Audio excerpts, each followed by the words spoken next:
Hey everybody, Unstable Gamer here, and welcome back to the channel, and welcome back to King Arthur Legends Rise. This is a fantastic game. This is my third time playing a beta for this game, and I love it. This may feel a little corny, but jumping back in this game, I swear, it feels like coming home. So, the amount of time that I spend in the game, I've come up with some things that are very helpful to me for each of the betas. This just came out a few days ago for a limited open beta. So if you've jumped into the game and you're curious about some tips and some tricks, I have some for you that we'll go over. But first, before we do, if you're just now finding this channel and you want to stay up to date with this and other games, consider hitting that subscribe button so you don't miss out.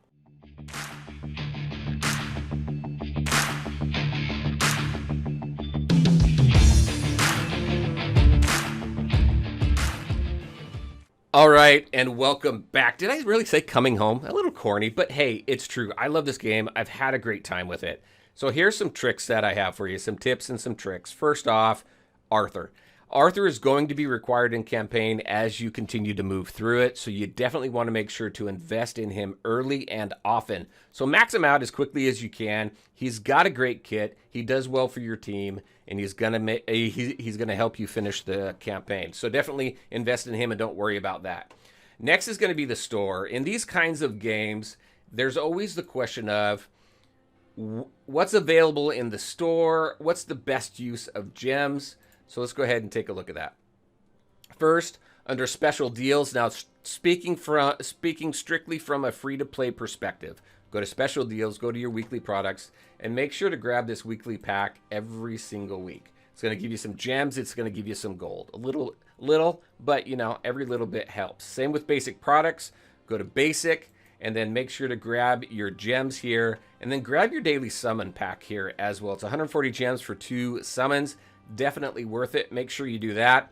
And then as far as energy goes, it's the only other thing really that I spend gems on is the energy. The Daily Talisman Dungeon is a good one as well. Once you build up your gems, you definitely want to do that. That's really going to help you more in your mid game. But early game, beginner's tips, definitely focus on your energy. I usually buy 3 or 4 of these.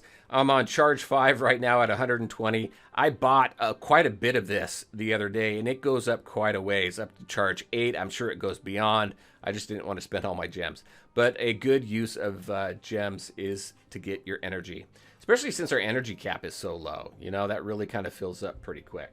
So that's the store. That's gems. Next is, as you work through campaign, you're going to hit some roadblocks. So what I've found helpful for me is I go to the dungeon and I farm the power-up dungeon. So go to Burning Lands, go in here, and I just farm 3 so I can get these resources right here. And I just set it up for auto. You go in here, you hit repeat battle, and then however much energy you have, you set this up for how many runs you want to do, and you just let it run.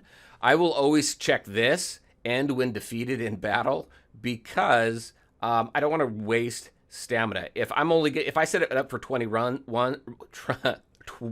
runs and I only complete 15 of them, there's 5 runs there where I've wasted my energy. So if I get defeated, I will stop that and then I'll drop down 1. But 3 is easy to clear, so I haven't had any issues with that. So I'll go in there, and the reason why those orbs are so helpful is because those help you advance your character. So you go up to level 10 or level 20, you need to break that. No, 10. You need to break that in order to go to level 20 and then 30 and so on and so forth. So typical advancement material. I'll go in here into the Mage's Tower once you have it unlocked, and then you can use your resources to get which mana orbs you need. So I got 100 of these right now.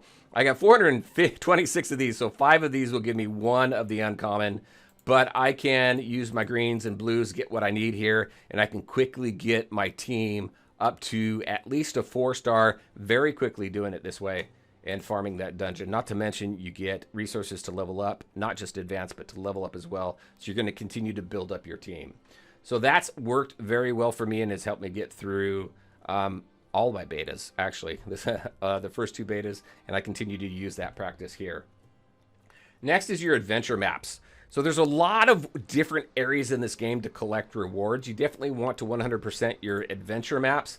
Now with the adventure map, I have, if you go to my Discord, links in the description below, and you go to adventure maps in the King Arthur Legends Rise area, I've got screenshots of 100% adventure maps all the way through Chapter 7. That was as far as we were able to get in the last beta, so we've got all of those maps for you, so definitely go in there and check it out.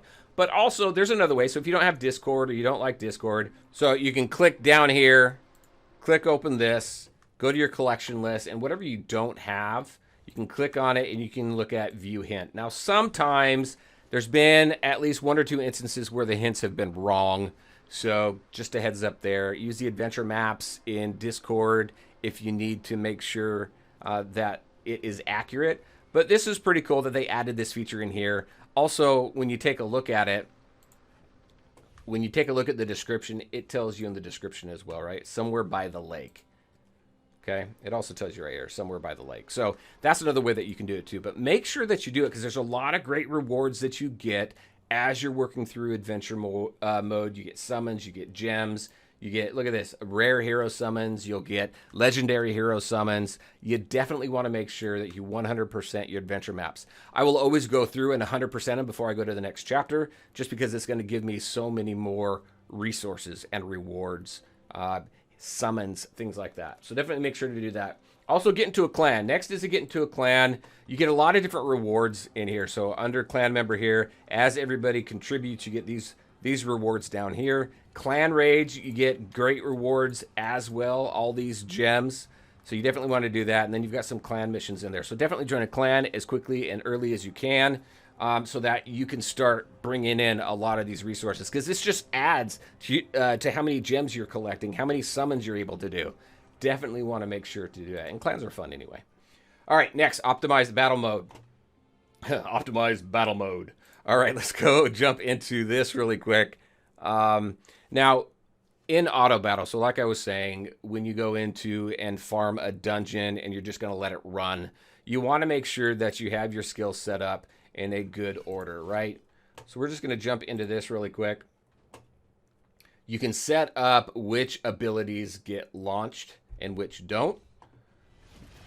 So if we just go in here, I got to take my auto battle off because I do a lot of auto battling. Go to this cog, hit skill order settings, and this is what I have set up. So Joseph, I always got his buff going off, and then he leads with his basic. You can see how much vigor is required for each of these abilities. So you want to take that into consideration as well. You don't want everybody to launch their ultimates because you're going to run out of vigor. So you want to manage your vigor appropriately. So that's why I've got his buff and his basic. Basics, that was one of the coolest things that changes that they made with vigor. Basics no longer use vigor, which is awesome.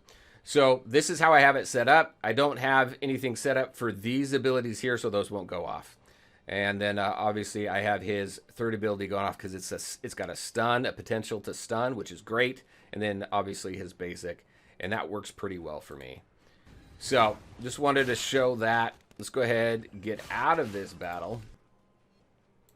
That's what that leave button is there. Hit that leave button to get out. Don't hit the leave button to leave that screen. Hit the leave button to get out of the battle. So that's what you want to do. So play around with that. See what works best for you as far as whatever dungeon you're farming or node you're farming. Make sure to get that set up appropriately. Next, has to do with armor. Setting up your armor based on what's required for your character. So make sure you match it with the stats. And what I mean by that is go to their abilities. So right here, damage on attack. So you want to give him attack. The more attack he does, the more damage he's going to do. If we take a look at Hector here, his attack is based on his defense. So make sure to take a look at what their skills call out as far as what's required to do more damage or more healing. Typically to do more healing, it's based off the healer's HP. Sometimes to do more healing, it's based off the recipient's HP. So just make sure you take a look at the stat that's required and then pay attention to that stat as you gear up your team. As we progress through the game and get towards the end game, that's going to be more and more critical to get through the more difficult content in the game. So definitely make sure to pay attention to that. All right, and that's what I had for you. Just those few tips to really get you going quickly, get you start generating rewards and resources so you can build up your team as quickly as possible and be ready for endgame content. So those are my beginner tips. What tips did I miss? What tips do you have for everybody else starting out on this game? Whether you've played in previous betas or not, I'd love to hear from you. So there you go, everybody. That is what I had for you. As always, I want to thank you all for taking the time to watch the video. If you liked it, make sure to hit that like button and share your thoughts and questions in the comment section below. Take care, everybody, and we'll talk to you next time.